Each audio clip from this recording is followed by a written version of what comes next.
तो केवल 500 मेगावाट सौर ऊर्जा या नवकरणीय ऊर्जा से बिजली उत्पन्न होती थी। आज 7,000 मेगावाट से ज्यादा बिजली जो है वो नवकरणीय ऊर्जा से मध्य प्रदेश सृजित कर रहा है।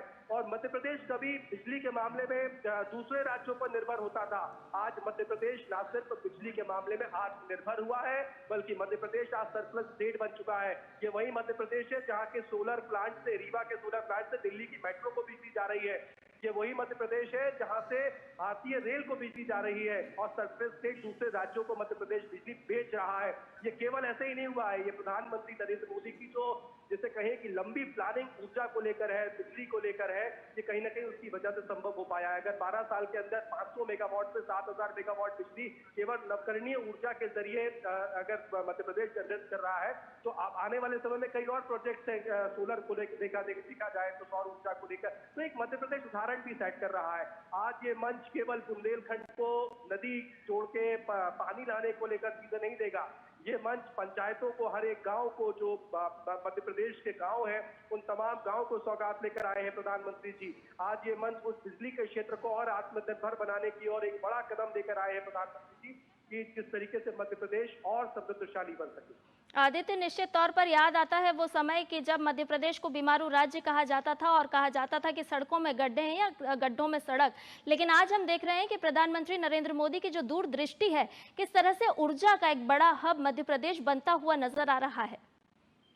मध्य प्रदेश में आज 5 लाख किलोमीटर का सड़कों का जाल है। मध्य प्रदेश बिजली के मामले में सरप्लस स्टेट है। मध्य प्रदेश में पानी हो गया है। मध्य प्रदेश में वो तमाम संसाधन है जो एक राज्य की प्रगति के लिए जरूरी होते हैं। उद्योग धंधों के लिहाज से जो पहले निवेशक मध्य प्रदेश में नहीं आते थे, आज वो निवेशक मध्य प्रदेश में आने लगे हैं। वो इसीलिए आने लगे हैं क्योंकि एक इंफ्रास्ट्रक्चर अब राज्य में दिखाई देने लगा है और वो इंफ्रास्ट्रक्चर एक दिन में नहीं बनता है। पिछले 10 सालों में जो राज्य में अगर देखें तो पहले से ही सरकार भारतीय जनता पार्टी की रही है और पिछले 10 सालों में 11 सालों में जो केंद्र में जब एनडीए की सरकार आई प्रधानमंत्री के नेतृत्व में, नरेंद्र मोदी के नेतृत्व में, तो उसने एक बहुत बड़ा बूस्टअप जिसको कहें।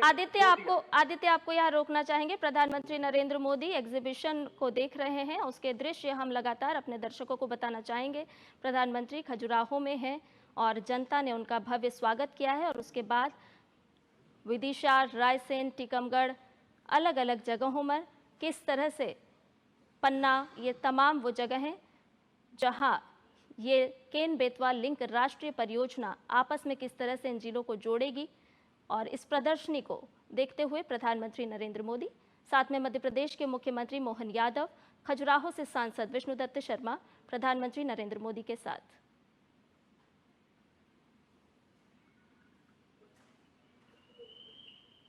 आदित्य, प्रधानमंत्री नरेंद्र मोदी प्रदर्शनी का अवलोकन कर रहे हैं। आपसे जानना चाह रहे थे कि किस तरह से मध्य प्रदेश की दशा और दिशा दोनों बदलने का काम प्रधानमंत्री नरेंद्र मोदी के नेतृत्व ने किया है। ये जो तस्वीरें आप देख पा रहे हैं, दर्शक जो हमारे देख पा रहे हैं, दरअसल यहाँ पर मध्य प्रदेश के जो 10 जिले हैं बुंदेलखंड के, उन 10 जिलों को किस तरीके से लाभ होगा, कितनी आबादी के, कितनी जगह के, हर जिले को सागर हो, छतरपुर हो, पन्ना हो, ऐसे तमाम जो जिले हैं उन जिलों में कितनी सिंचाई क्षमता बढ़ेगी, जिलेवार कितने लोगों को पीने का पानी मिलेगा, कितने गांव लाभान्वित होंगे, ये हर जिले के आगे पूरी जानकारी दर्शाई जा रही है प्रधानमंत्री के सामने। ये पूरे 10 जिलों का मुआयना प्रधानमंत्री वहां पे एक नजर में, एक झलक में समझ रहे हैं कि आखिर ये केन बेतवा मध्य प्रदेश के इन 10 जिलों को क्या कुछ देगी।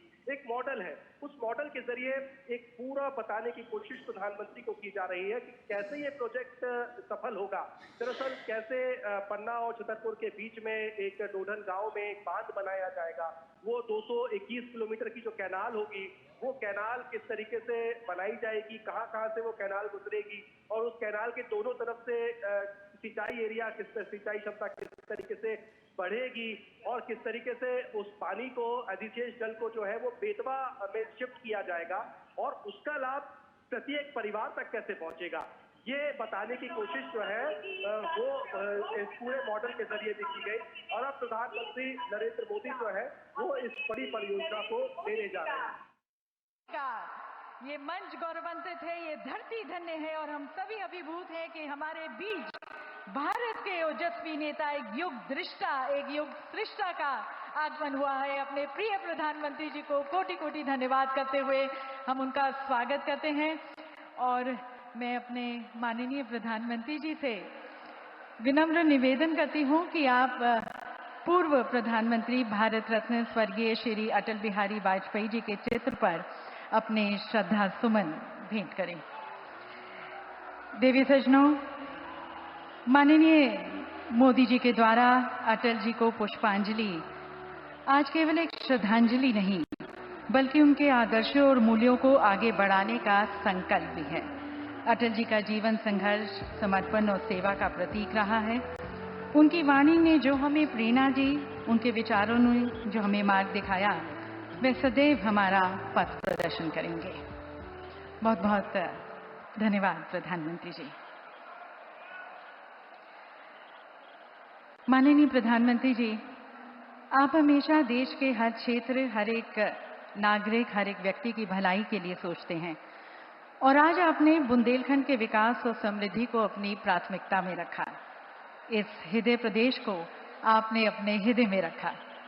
केन बेतवा लिंक परियोजना का शिलान्यास करके जो इस क्षेत्र को आप उपहार दे रहे हैं, उसके लिए ये पूरा बुंदेलखंड आपका कोटि कोटि धन्यवाद करता है। तो इन समस्त और लाखों में जो यहाँ पर लोग आए हैं, भाव विभोर बुंदेलखंड वासियों की तरफ से मैं माननीय मुख्यमंत्री जी डॉक्टर मोहन यादव जी से निवेदन करती हूँ कि आप माननीय प्रधानमंत्री जी को 2 विशेष स्मृति चिन्ह भेंट कर उनका अभिवादन करें, स्वागत करें। देवी सज्जनों, जैसा कि आप देख सकते हैं, हमारे माननीय प्रधानमंत्री जी को हमारी आस्था का प्रतीक भगवान राम के बाल्यावस्था की मनोरम अभिव्यक्ति टेराकोटा की एक मूर्ति भेंट की जा रही है। ये मूर्ति भारत सरकार की आकांक्षी जिला परियोजना के तहत माटी परियोजना की उपलब्धियों की प्रतिकृति है।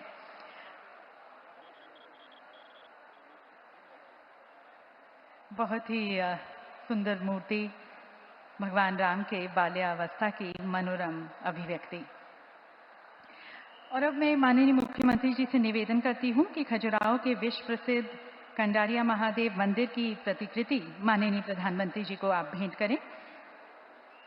देवी सज्जनों, पीतल और अष्ट धातु पर उकेरी हुई ये स्थानीय पारंपरिक धातु कला कौशल का प्रतीक है, जो अब अपने प्रिय प्रधानमंत्री जी को भेंट की जा रही है। और अब मैं खजुराहो के नागरिकों की तरफ से खजुराहो के माननीय सांसद आदरणीय श्री वी.डी. शर्मा जी से निवेदन करती हूँ कि आप माननीय अटल जी की प्रतिमा माननीय प्रधानमंत्री जी को भेंट करें और श्री राम का, कंडारिया महादेव का, अटल जी का आशीर्वाद हमेशा हमारे प्रधानमंत्री जी के साथ रहे।